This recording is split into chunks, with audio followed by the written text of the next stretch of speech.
Dan jangan ada yang belum dapat gas kali. Namun sebelum saya ini jangan-jangan belum selesai. Ini gangguan audionya. Dan jangan ada yang belum dapat gas kali.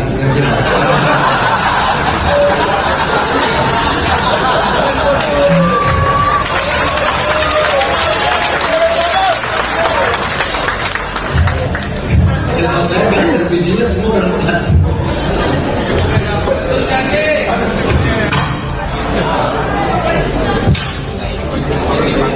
Coba dicek. Di belakang peristiwa tragis ini ada peristiwa yang kemudian dikomedikan itu, baik oleh pejabat, oleh menteri maupun oleh ada anggota DPR juga yang memparodikan soal kelangkaan gas ini. Jadi sebetulnya empati elit ini tidak ada pada rakyat tuh. Bahwa ada korban itu artinya secara historis akan dicatat bahwa ada satu era ketika Indonesia masih ngantri dan mengantri energi dan menjadi korban dari antrian itu kan. Jadi tidak ada semacam, ya sebut aja kepedulian atau ya kata empati mungkin terlalu jauh, tapi peduli sedikit bahwa ini soal serius. Jadi kenapa dibecandain gitu kan? Tentang yang dibecandain bukan gasnya, tetapi yang dibecandain adalah tragedi itu sendiri yang dibecandain kan. Jadi sekali lagi kita mau lihat bagaimana daya tampung moral kita itu betul-betul makin sempit itu, sehingga hal yang betul-betul serius yaitu nasib dari mereka yang setiap hari membayangkan harus ada gas untuk mengoperasikan dapurnya, itu akhirnya jadi bahan olok-olok. Jadi kita mau lihat ini pejabat ini ngerti nggak bahwa dia itu adalah public servant. Mau dia menteri, mau dia dirjen, mau dia anggota DPR, dia kedudukannya adalah pelayan publik, bukan mengolok-olok publik. Jadi sebagai public servant, the very ethics of kedudukan dia itu, public office-nya itu, dia tidak paham. Jadi buat apa sebetulnya kita punya eksekutif, kita punya legislatif, kalau kapasitas dia itu sangat dangkal, itu tidak mampu untuk melihat bahwa ada hal yang betul-betul secara serius jadi masalah satu bangsa, tetapi diambil kesimpulan bahwa ini sekedar bahan yang bisa dijadikan parodi, itu dijadikan ya apa yang bisa kita harapkan dari legislatif yang tidak mampu untuk mencarikan solusi. Apa yang bisa kita bayangkan dari kabinet yang juga buta huruf terhadap problem rakyat ini kan. Jadi kelihatannya itu. Nah kalau menterinya atau anggota DPR yang diparodikan, diolok-olok, dikasih tabung di atas kepala atau digugat di netizen karena olok-olok seorang komedian, nah itu harusnya rakyat yang mengolok-olok pejabat, bukan pejabat mengolok-olok rakyat.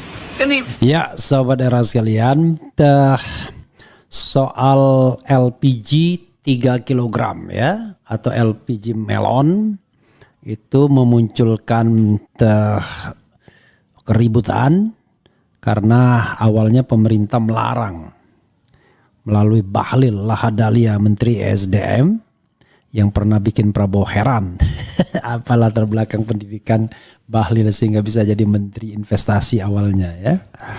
Kemudian sobat era sekalian, hari ini larangan itu dicabut, tapi tetap saja kemudian orang bertanya-tanya ada apa skenario di balik ini semua.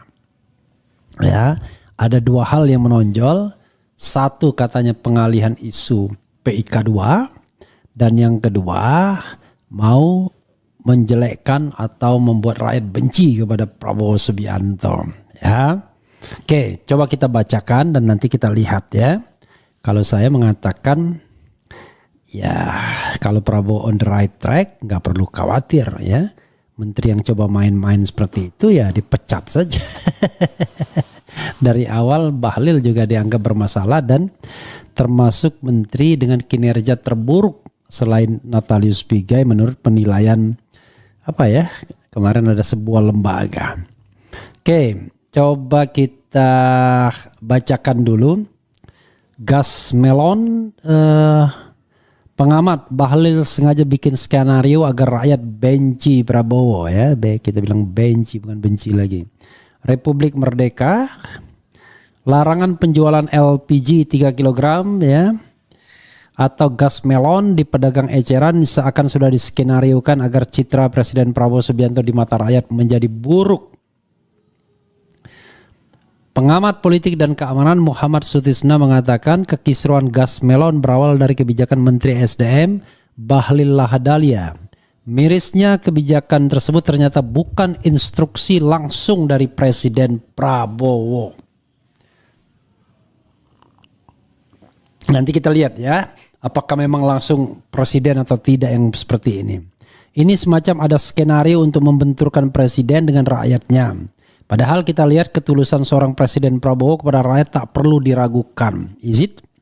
Kata Sutisna kepada wartawan.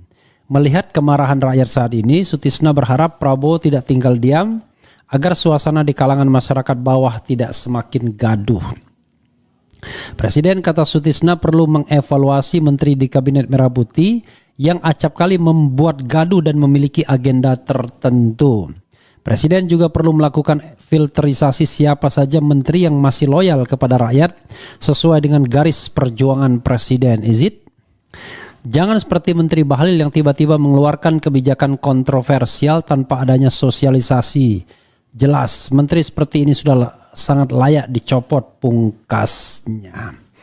Oke, ya kita garis bawahi, underlining ya, sobat era sekalian, tidak semua kebijakan itu harus disampaikan atau dilaporkan kepada presiden. Kebijakan-kebijakan sehari-hari, kebijakan-kebijakan yang tidak penting, yang tidak strategis, ya silakan go ahead. Nah, tetapi untuk larangan LPG 3 kg ini, wah ini langsung berkenaan dengan hajat hidup orang banyak. Langsung berkenaan dengan penjual-penjual di gorengan di kaki lima dan lain sebagainya. Bahkan rumah tangga saya di Palembang saja masih menggunakan gas 3 kg ini. Ya. Karena kita tahu yang namanya gas LPG yang biru itu mahalnya minta ampun tabungnya, dan juga sekali beli juga mahal.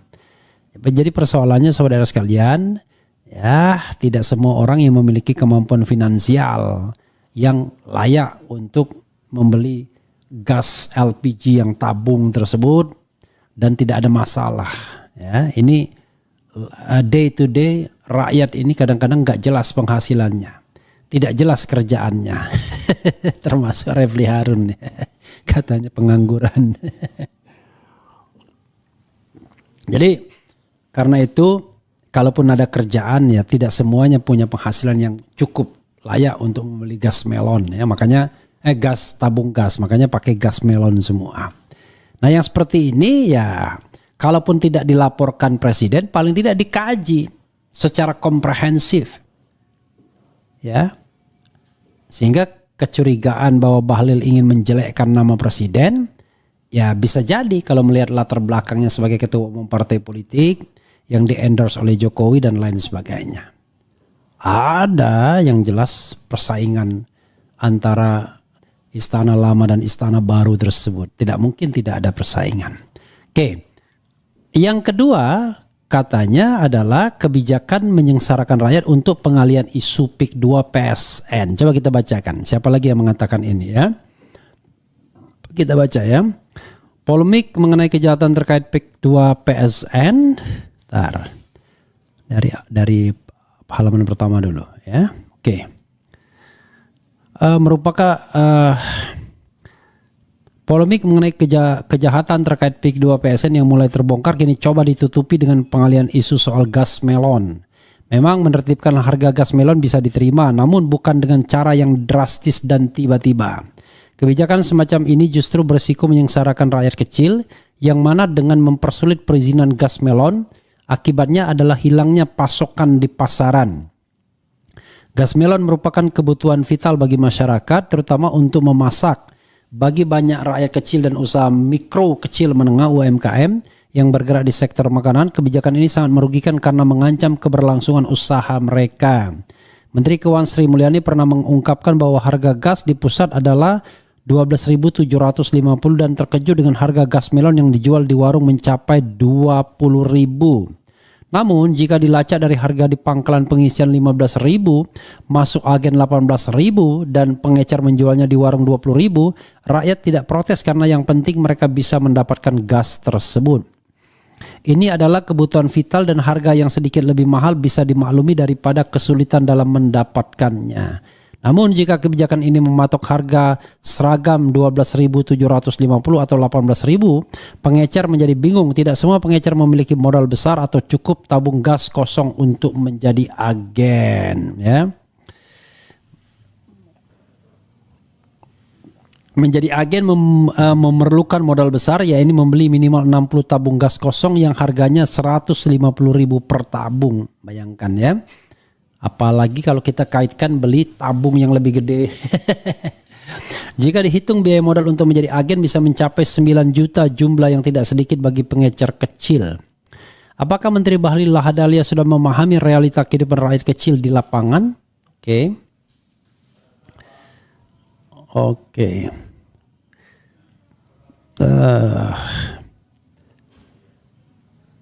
Kebijakan yang hanya menguntungkan pengusaha besar akan menyebabkan pengecer kecil yang sebenarnya sangat dekat dengan rakyat terpuruk. Kebijakan seperti ini jelas menunjukkan ketidakpahaman terhadap realita ekonomi rakyat. Jika kebijakan ini dipusatkan pada pengusaha pangkalan, maka yang bisa menjadi agen hanyalah mereka yang memiliki modal besar.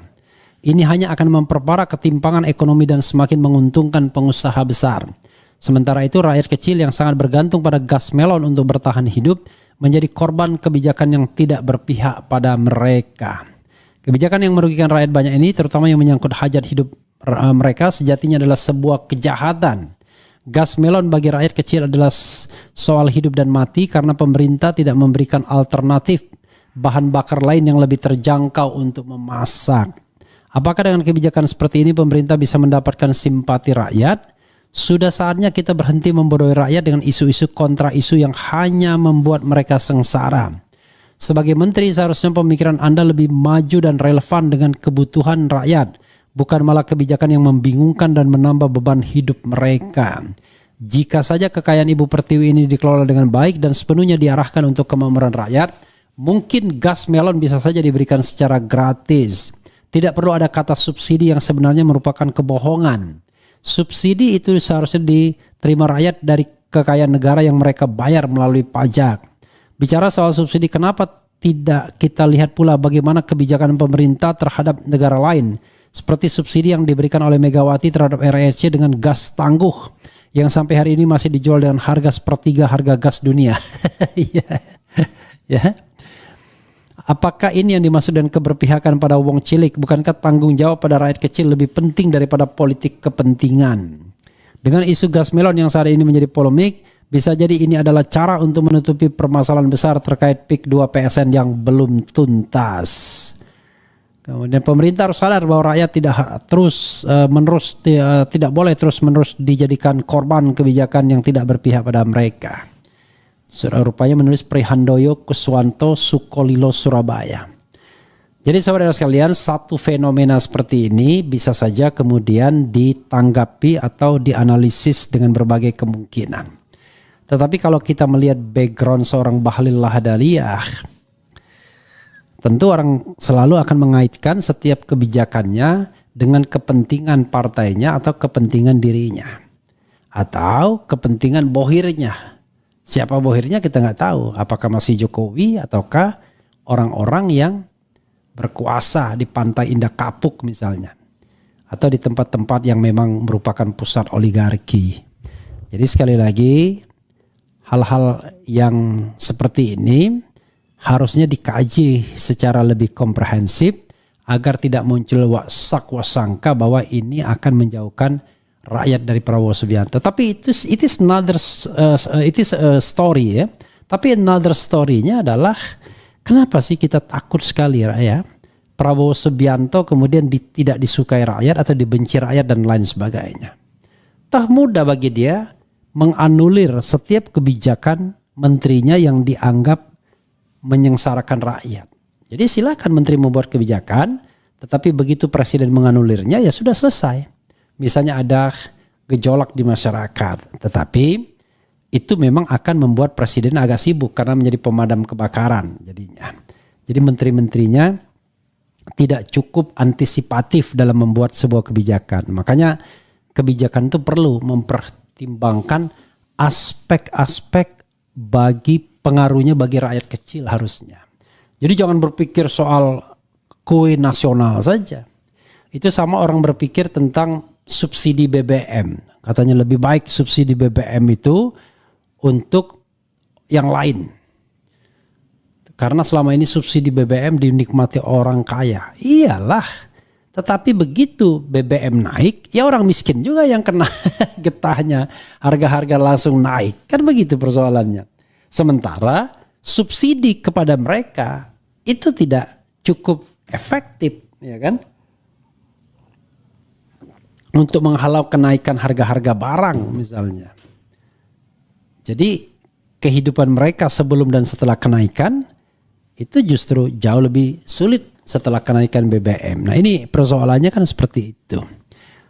Coba kita bacakan komentar saudara sekalian ya. Kita ambil satu video sebelum maghrib ini. Cak Kodir, singkirkan menteri warisan Jokowi membuat susah rakyat, biarkan pengecer juga cari makan. Rumah kami 7 km dari agen gas 3 kg. Kalau tidak bisa mensejahterakan rakyat, minimal tidak menyusahkan rakyat. Ya, yang jelas kalau menteri-menterinya nggak ada yang miskin, semuanya sejahtera ya, kemana-mana naik kelas bisnis, hotel bintang 5 dan lain sebagainya. Negara boleh miskin, tapi pejabat tidak boleh dikurangi fasilitasnya.